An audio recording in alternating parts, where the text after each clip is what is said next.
Hello viewers, welcome to another episode on Play Nigeria. Today with me in the studio we have two dynamic young Nigerians that have been making a global impact both in Africa as a continent and in the global world as a whole. We will be discussing the recently passed Not Too Young to Run bill and the role of Nigerian youths in politics. So do join us as we have a very interactive session.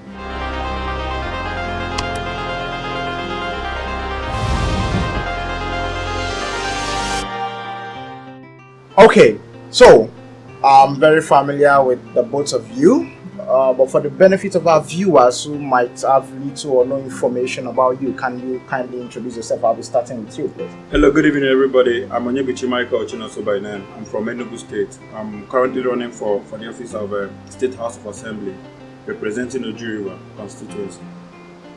Okay, you, sir?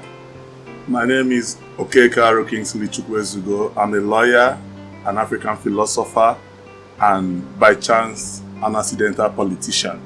I'm currently running for the Njikoka 1 constituency House of Assembly seat of Anambra State. By accidental politician, can you elaborate on that? What do you mean?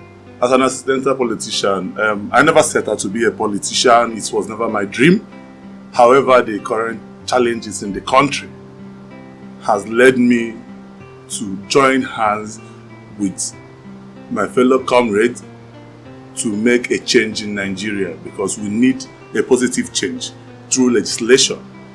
And over the years, I've taken my time while growing up to be an idealist, looking forward to what should be. But today, I joined politics so that I will take on my newfound love for realism, to do the real thing, to change, to make the laws, to put the positive laws, to look at the constitution. You know, the constitution is like more of a job description for any political office. And you have to look at the constitution and be able to take on the description of your job and be able to deliver. Over the last 20 years, I've had keen interest in politics as a kid. I'm actually 28 years old. Incredible. And thank God for the National Assembly and the President for assenting to the 4th alteration of the Constitution, which has reduced the age for representative house, both for federal and state, to 25. So in less than 2 days or less than 1 week, I became qualified to run. When I started, I was not qualified to run. So actually, I was too young to run, but now I am old enough to run. Okay, now I understand what you mean by accidental politician. Now I'm talking about politics. Politics is a byproduct of democracy. Now recently, the Democracy Day was celebrated in Nigeria on the 29th of May. Yeah. Yes. Now, what do you think about democracy in Nigeria so far in the past 19 years? How far have we gone? I want you to rate the democracy in Nigeria as a country. First of all, I would like to commend the good work the president is doing as regards to maintaining the peace in Nigeria. To me, democracy over the years has been a thing of people speaking their mind, people coming out to say something freely, of which the past president, Goodluck Jonathan, did a great job equally. So to me, democracy over the years in Nigeria, I mean, it has not done really so well, but the way things are going now, the way social media is coming up and everything, we can air our view at the comfort of our home and everything in the office. In the past, like, you hardly have the opportunity, have a chance to say, oh, this is how I feel. Even when you do during the military regime, you'll be sanctioned. So, but now we enjoy the comfort of, we can use our Twitter and say, this thing is not going okay.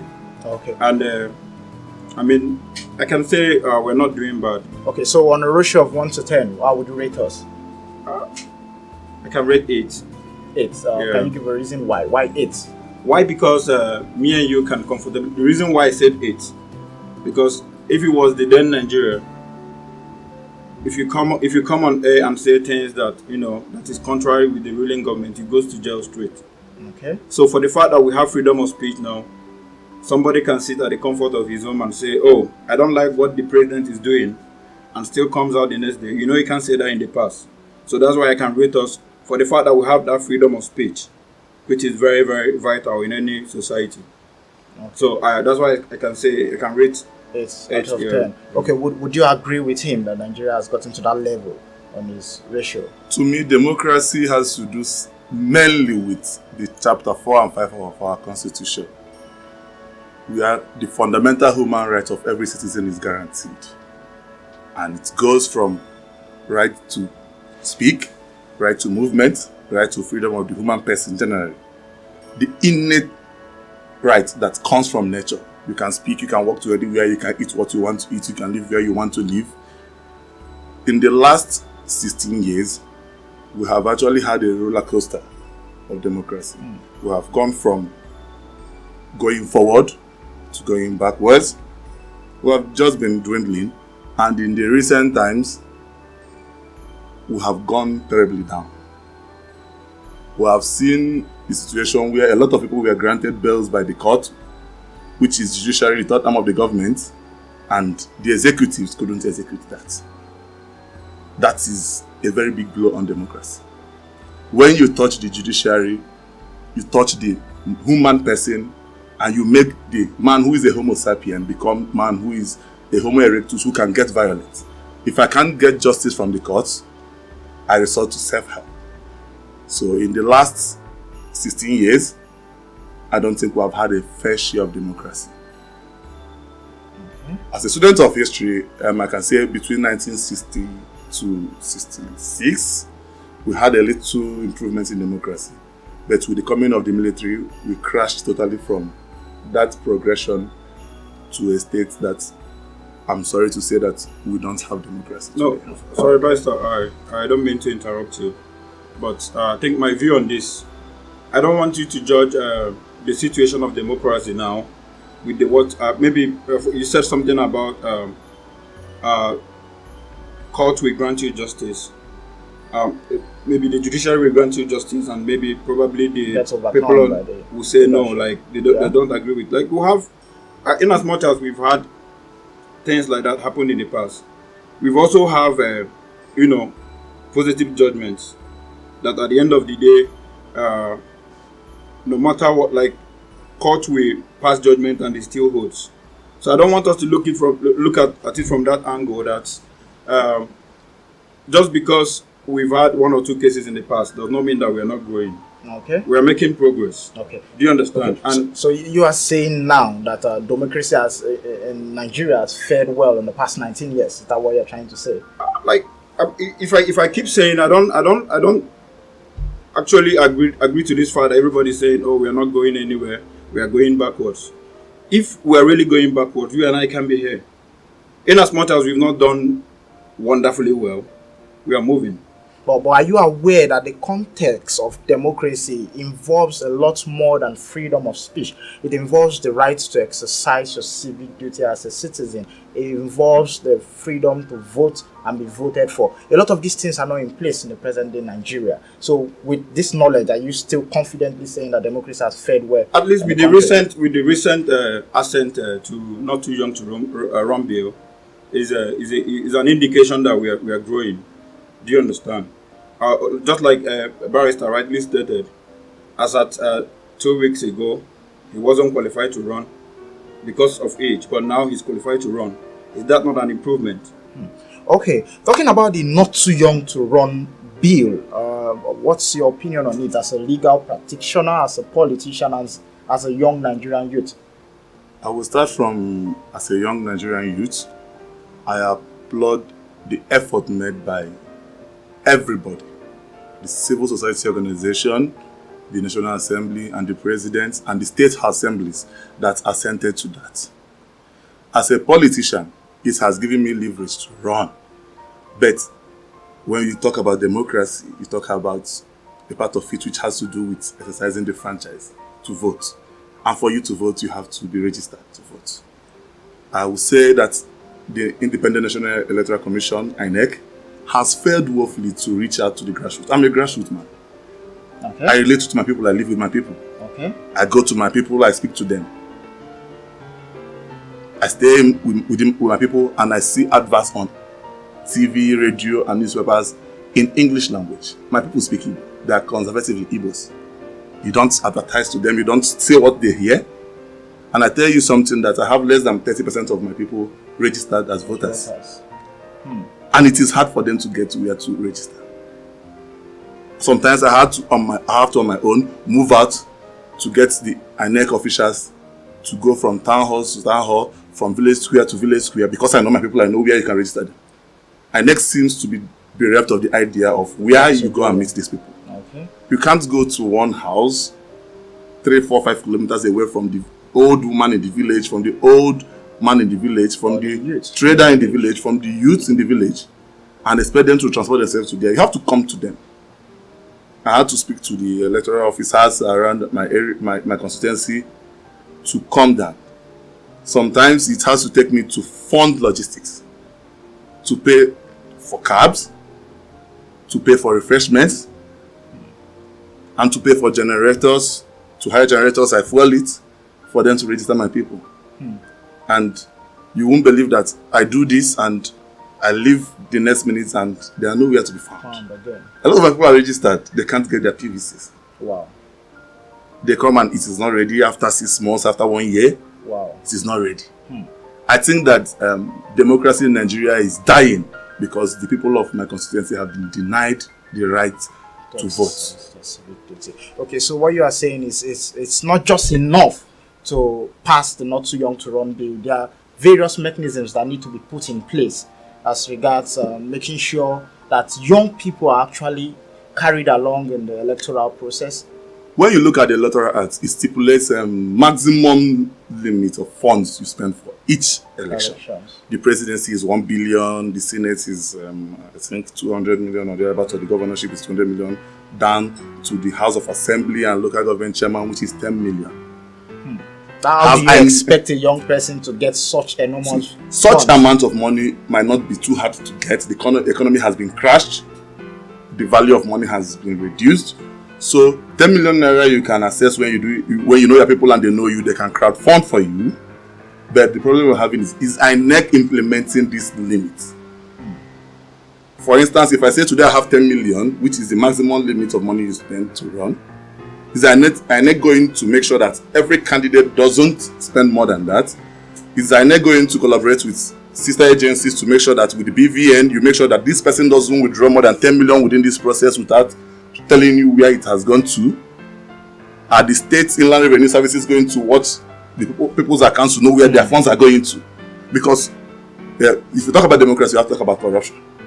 There's a lot of corruption going on with funding of election in Nigeria. And to me, I will tell anybody that cares to listen that EFCC, ICPC, and police cannot fight corruption. The onus of fighting corruption lies with the Inland Revenue Services. If I make 10 million and spend 20 million, the Inland Revenue Service should know. To detect, yeah. If I spend 10 naira of what I make, they should know where it has gone to. I should be able to find my tax return with ease. Democracy is not just speaking, voting. It goes a whole lot wide. A lot of things for it. When you cannot control election funding, then you actually empower people to steal, to invest in politics as if it is business. But you see a lot of people throwing out a whole lot of cash that is not accounted for. I file my taxes. Everything I have spent in the last 3, 4, 5 years is documented. I can actually bring it out for everybody. My income is documented. I submit myself to assessments and I'm taxed and I pay. Most of the people flying around campaigning with money, buying people, they have questionable sources of income. They have questionable campaign funding. You have to look at it to stop them. Okay. So a lot still needs to be implemented in regards to this area. We have the Not Too Young to Run bill. Fantastic, good. It has reduced the age for House of Assembly and House of Reps 25, Presidency to 30, Senate 30, and governorship 30. But it goes beyond that. It goes beyond that. Funding. We have a situation where certain people who has corruption enriched themselves have a lot of corrupt money to throw around to deceive the average voter to buy their votes. But unfortunately, I'm saying this for other people in other constituencies. You cannot buy my people. They are reasonable people. They analyze every candidate. Okay. That's yeah, good. I want to chip into something yes. that Barrister said when he was talking. You know, as regards to INEC in my state, because he's from Anambra State, while I'm from Enugu State, INEC is not doing a good job. Okay. Like when it comes to registration and everything, I've had cases in my local government. People came to me and they complained that for the past 2 weeks they've been making attempts to get the card, but the whole effort will be frustrated at the end of the day. Even when I went to get mine, it happened that immediately I entered the building, the generator went off, so I had to fuel the generator for them to give me to get my PVC. And another thing I noticed, you know, it's supposed to be a biometric registration and everything, and from the best of my knowledge, once they have the main reason for the biometric application is for it not to have a duplicate. Yes. But I've had like instances of a guy, you know, registering in Lagos, and all of a sudden he misplaced it. Then he comes down to Anambra and say, "Oh, I lost my PVC." Tell him to re-register. No. Like, no, he didn't say he lost his PVC. Sorry, he said he came as a fresh person that wants to register. Then he did the normal registration process with the machine taking his thumbprint. That means the biometric thing is not being recorded properly. So if the guy can comfortably register in two different states, do you understand? That means the process is poor. Yes. One person can have 5 Multiple PVCs, which is wrong. So the earlier the INEC do a good job, the better for all of us. Okay. So coming to not too young to run. Like honestly, like I've looked at you know, most of the achievements of people around the 30, 20, late 20s, and in as much as the economy is so bad, but people are surviving. Yes. From their little trading and other businesses. You know one thing about when the government is not good, the corruption automatically goes high. Mm-hmm. People can do all sorts of things to survive. Yes. But that does not mean that we don't have honest youth in this country. Okay. Yeah. I registered my first company at the age of 26. Okay. And that's Atlas Horizon. It's an American online store. Then apart from that, my family business, which is a CO3 global company, which has its subsidiaries as a Super Sleeper Electronics, manufacturers of air condition, stabilizers, and the rest. And we're into oil as well. We have fleet stations, opinion agency fleet stations. That's part of this. So you manage all of this at 26. Yeah, like I'm a director. I'm a shareholder in all these companies. So, but I chose to be doing my own online marketing because that's what gives me joy. You know, where I was staying in Abuja, I've had cases of my neighbor calling the cops on me. Just because he doesn't see me go to work every morning. Okay. So, fortunately, the police came and they were educated enough to see what I was doing. I'm an online trader. Okay. So, you know, this trend of Yahoo thing in Nigeria makes every young guy with a laptop a fraudulent person. Yes. Even if you're coming from work and you have your laptop with you, they don't believe you do. With the mindset, with what is happening in Nigeria, they don't believe that you can make an honest living from the laptop. Yeah, it has to be fraudulent. So, like, once they see you with, what I was telling you, they came, I showed them everything I was doing, and the man that came, he was impressed. So, I urge the Nigerian government, you know, like, because you can't be saying, oh, Yahoo this, Yahoo that, without proof. Just because I have dreadlocks or probably both of my 2 ears pierced doesn't warrant any form of harassment. Okay. So basically, this boils down to misrepresentation. Exactly. The Nigerian youth is being misrepresented Exactly. globally. That is why, that is the need for the young people to be in politics. There are some things you don't, capitalize on just because the way you're looking, and I will automatically rate you a bad person. Okay, so we're in 21st century for crying out loud. So people shouldn't judge the book by the cover. I think it has to do with police reforms. Okay. Currently, the chairman of the Police Service Commission, former Inspector General of Police, Michael Kiro, Yeah.